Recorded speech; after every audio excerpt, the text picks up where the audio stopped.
ಎಲ್ರಿಗೂ ನಮಸ್ಕಾರ. ನಾನು ನಿಮ್ಮ ಶ್ರೀಧರ. ಹಾಯ್ ಪುಟಾಣಿಗಳ.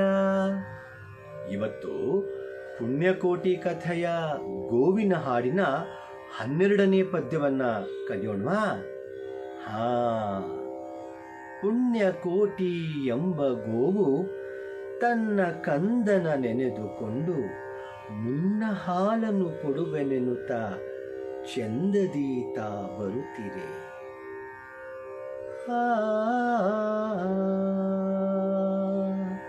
ಪುಣ್ಯಕೋಟಿ ಎಂಬ ಗೋವು ತನ್ನ ಕಂದನ ನೆನೆದುಕೊಂಡು ಮುನ್ನ ಹಾಲನ್ನು ಕೊಡುವೆನೆನ್ನುತ್ತ ಚಂದದೀತ ಬರುತ್ತಿರೆ.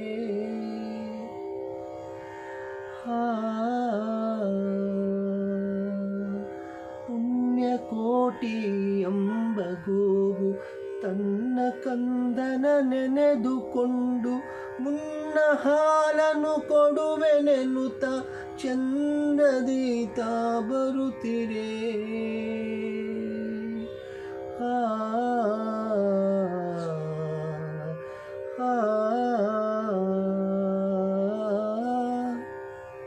ಇದು ನಮ್ಮ ಗೋವಿನ ಹಾಡಿನ 12ನೇ ಪದ್ಯ.